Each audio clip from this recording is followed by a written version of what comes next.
left, you can see some bongos up there. They're given the nickname the ghosts of the forest because of how good they are at hiding. Both male and female bongos have horns leaning back to help them get through any thick and tangled underbrush that may get in their way.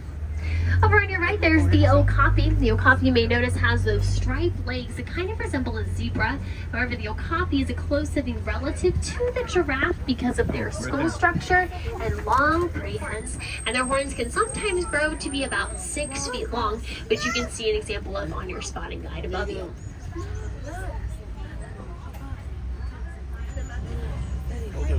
Fit in one large nest, and the reason they're called a pink-backed pelican is because during their mating season their skin turns a light pinkish color, almost like they're blushing. You might see a little glimpse of those Nile hippos. Now we do want to be safe, so make sure our little ones are seated on a lap.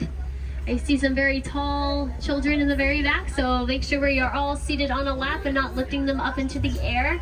I would greatly appreciate that. We're going to see some Nile hippos on our left-hand side, hopefully. We'll see if they are.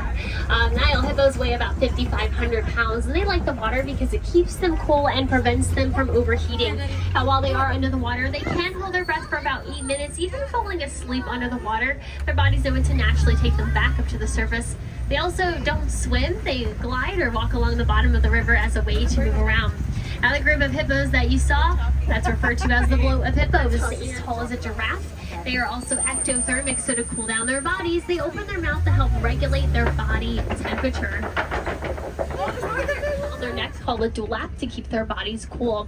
The cool thing about their patterns is that no two zebras are born with the same exact pattern. They're all going to look a little different and unique in some sort of way. Just like us humans and our fingerprints, that actually applies to giraffes as well. There's always a debate with zebras if they're black with white stripes or white with black stripes. The answer is neither. Underneath those stripes, successful mammal hunter, they hunt as a pack and attempt to wear their prey down to the point of dropping from exhaustion, which works about 80% of the time. A wildlife reserve. In a flight or fight situation, their first instinct is to fight back using their long horns to defend themselves. Of the antelope species, growing to be about 6 feet tall, standing at the shoulder. They can also leap about 8 feet high in the air, so there he goes in the trees. These are Maasai giraffes. What makes them Maasai is they have the more jagged edges to their patterns. They are the tallest mammals in the world, growing to be about 20 feet tall. You'll see giraffes eating a bronc, which is like a jump, but when they jump, their backs turn into an upside down U shape. And they degrees. They can also hear from about 3 miles away. If you look closely to your left, you might see a few pregnancy of an elephant. It's about 22 months long.